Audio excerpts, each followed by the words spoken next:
people been wondering that again lately? It's kind of reiterated itself into our lives. I know I have. That's happened to me in the last few weeks. I've got a song and I ain't got no melody. I got to dance, but I don't have any steps. Am I going to go around in circles? Am I going to allow myself to just go around in circles, or am I going to allow myself to fly high like a bird up in the sky? To honor the National Book Lovers Day, which is today, I want to start out with a literary quote, and I'll bring a bunch of literary quotes today. But this one really describes what's going on in many of our heads right now. Like I said, per talking to people and looking at what they say and how they're saying it on social media.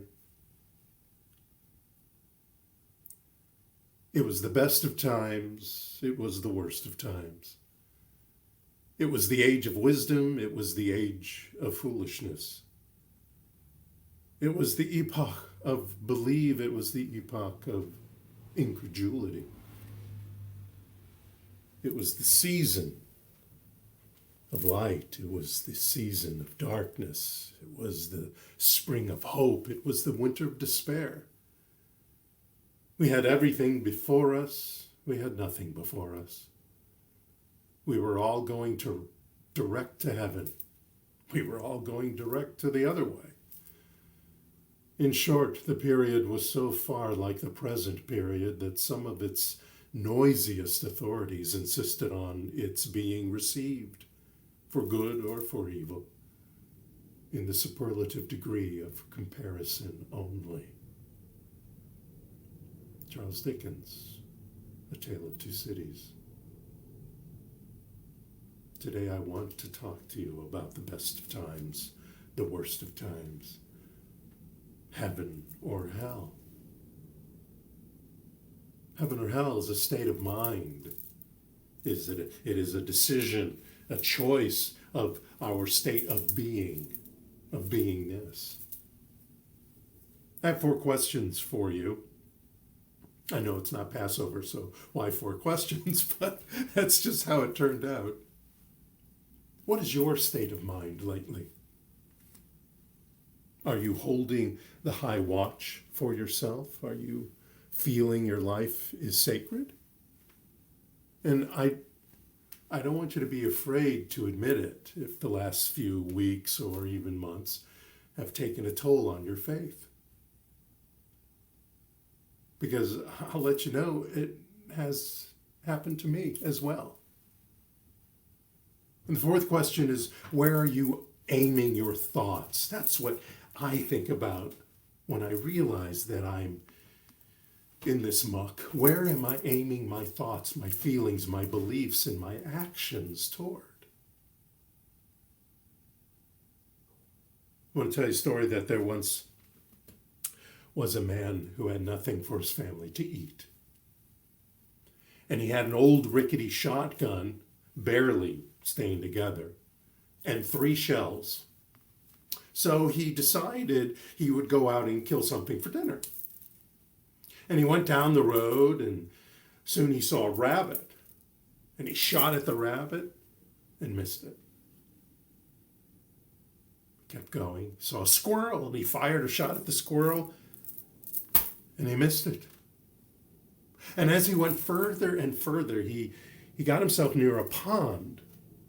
And he was looking around, and he saw there was this tree. And in the tree near the pond was a turkey, a wild turkey. And he realized he had only 1 bullet left. He had to make this bullet count. And a voice came to him and said, pray first, aim high, and stay focused. Pray first, aim high, and stay focused. And he didn't understand what this all meant. And as he was contemplating that, he turned and he saw a deer, which was a better kill. So he brought the gun down and aimed at the deer, but then He noticed that there was a rattlesnake right between his legs about to bite him, so he naturally brought down the gun to shoot the rattlesnake. But then again, the voice rang out. I said, pray, aim high, and stay focused. It stopped him. And the man decided to listen to the voice. He prayed. Then he aimed the gun high into the tree. And he shot the wild turkey. As the bullet penetrated the skin of the wild turkey, it hit a bone, ricocheted, killed the deer. The kickback from the gun made the gun fall apart. Remember, it was rickety, and as the back of the gun fell, it hit the snake and killed it. And at the same time, the kickback pushed the guy into the pond. A few moments later, he got himself up from the pond and noticed that he had fish in his pocket. And he looked over it, and there was a deer, dead. A snake, dead. The turkey, wild turkey, dead, fallen to the ground from the tree. All this bounty simply because the man listened to the divine within and used the power of his decision to aim high. Now, a shot like that may miss the mark in archery terms, but in life, when you pray first, and don't get all hung up about this word pray or prayer. It's whatever your spiritual practice is. Because you know what? All thoughts are prayers. So you don't have to call it a prayer. You don't have to get into any position or anything like that. You could do a logical prayer if you want, if you feel that need, that desire, that philosophy that only logic gets you somewhere. Those thoughts in your logical contemplation is a prayer. Any spiritual practice, knowing the unchangeable truth that the universe is always on your side. I don't care what's happening out there. That's an inevitable consequence of the beliefs of all of us together. But when we aim high with our goals, when we are bold and brave in our spiritual practice or prayer, even when we're aiming high with our goals, if we just take small steps, that's okay. But when we stayed focused on that sacred truth and show the universe which side you're on, which side are you on?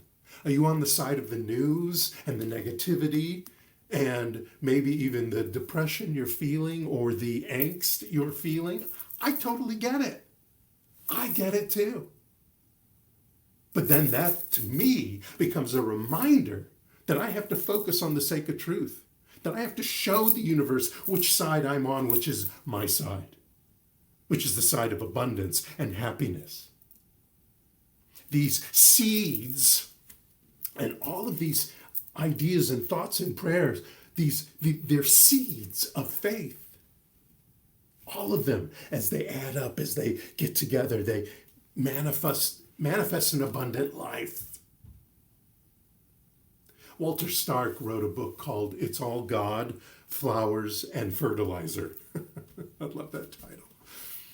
And in it, he wrote, when you discover what faith is, you will find that misguided faith can also cause mountains to fall on you as well.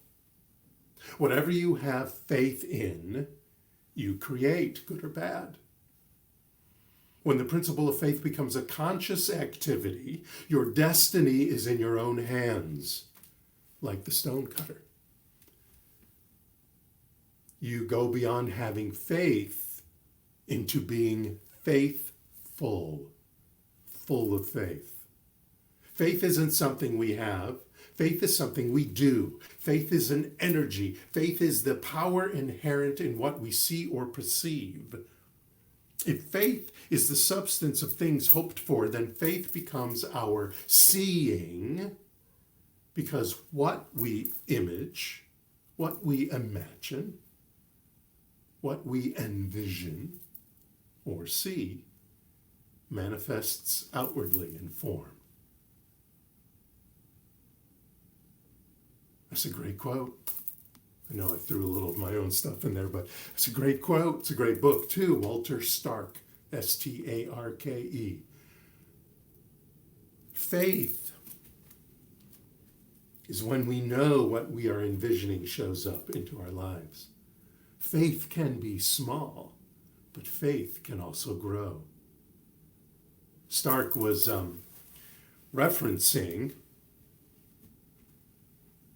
this seeing that Starke is referencing may begin or restart. It may be small at first, like I was saying, and that's okay. It may revert back to being small when we are inundated with junk. That's okay. It's like a grain of mustard seed, which, when is sown in the earth, though it is less than all the seeds that are on the earth, when it is sown, it grows up and becomes greater than all the herbs. And it puts out these great branches so that the birds of the sky can lodge in its branches. A grain of mustard seed. You find that story of the black mustard seed in the New Testament. What I just read to you was from Mark, his version of this parable. The black mustard seed is very small and very powerful, like our thoughts. With nurturing of sun, soil, and water, the little tiny black mustard seed grows exponentially.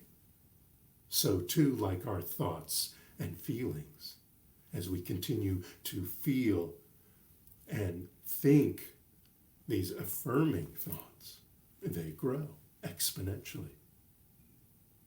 And habitual nurturing of this tiny little black mustard seed makes it grow into a 9-foot tall tree.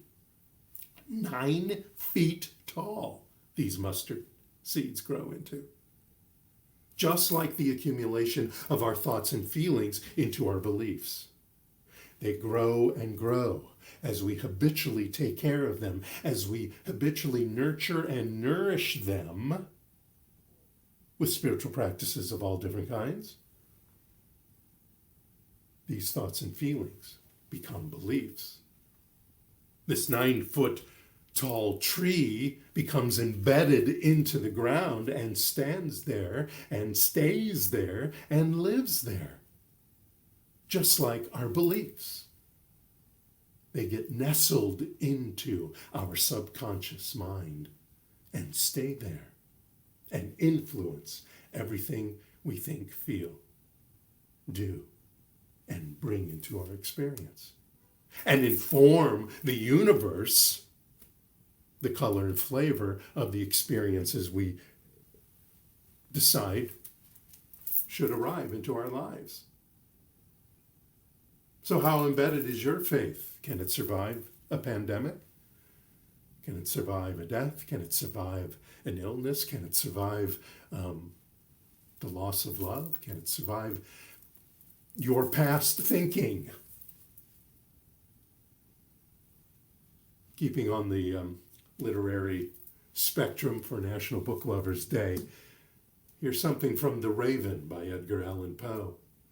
In it, he grieved a lost love, which many feel was his wife Virginia, even though that is not the name of the character in the piece. But his wife Virginia was very ill at the time. And it begins like this. Once upon a midnight dreary, while I pondered, weak and weary, over many a quaint and curious volume of forgotten lore. While I nodded, nearly napping, suddenly there came a tapping, as of someone gently rapping at my chamber door. To some visitor, I muttered, tapping at my chamber door. Only this, and nothing more. Poe was mourning his faith in life itself as the poem continues, and the raven enters saying, nevermore, nevermore. Indeed, the loss that he was talking about in the poem and the loss he was experiencing in his life as he wrote this poem, he, in this poem, was symbolically returning to a faith the size of a mustard seed. But that faith can grow. The raven was a warning. And as the parable that we were talking about, the mustard seed parable, as it was written in the Gospel of Matthew, continues, it says, if there's faith in you, even as a grain of mustard seed, you will say to this mountain, talking about any mountain that's in front of you, you will say to this mountain, move away from here, and it will move away, and nothing would prevail over you. So even in this moment, in this time, in this extraordinary experience that we are all sharing, as they call it, even with the size of a grain of mustard seed faith, you can grow. It's time to reiterate how to be a conduit to our divine expression, how to return to our faith in life, how to aim high. I'll give you a few clues on how to do that, some tools, and you take it and you make it your own. Number one, we got to stop complaining and start creating. Yeah, I'm all about venting. I'm all about getting it out. But when we do it over and over and over again, we do it on this social media, that social media, we call 5, 10 friends and vent and vent and vent. We're not creating abundance. We're not creating happiness. We're not creating this, we're not pushing away by creating positiveness. We're not pushing away the negativity that's surrounding us. We got to reprogram our conscious mind. So when we start to lose faith, and I've done this, so I'm not telling you just stuff. You got to ask yourself, what am I thinking? What have I been thinking lately? I need to change this story if I'm thinking crap and focus on what I want. With thoughts and thinking, choosing what I want to think, and allowing shift to happen. Number 2, reprogram your subconscious mind. So beliefs, thoughts and feelings, habitual, become beliefs. And beliefs equal action. So our action is to uncover this junk that's going on and release it. It's okay that it showed up. And I get it when you don't feel it's okay that it showed up. I totally get it. I've gone through it. I went through it last week myself. But when you uncover it, you release it, you forgive it, you let it move away, and you direct your attitude, you direct or redirect your perspective to love, joy, compassion, kindness, forgiveness. And then those values will return to you abundantly, as we say. Number 3, energize. Commute. Don't commute. Commune. Commute to commune, if you must. Unify with that creative force of the universe. How do you do that? You do that with spiritual practice. We attract into our lives that which honors and supports that unity. And then we dissolve that which doesn't belong. It dissolves as we fill our lives with that which we unify when we reveal the divinity in us. Our values and our integrity are our first cause to the experiences we are having.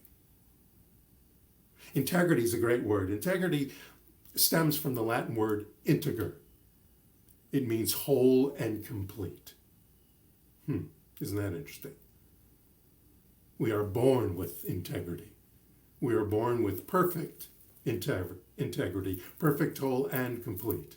And consistent integrity allows our values to inform our words, decisions, choices, actions, intentions, methods, and eventually it will outpicture itself in our experiences. We just got to keep doing it. We just got to keep doing it. I totally get it. It can be hard some days. Push through, push through, push through. And number 4, elevate your vibrational frequency. Commit to keeping your eyes focused on the highest values: love, forgiveness, gratitude. Energize your faith with the affirmative incantations that I write every week. Say them every day, twice a day. If that is your only spiritual practice, it will serve you.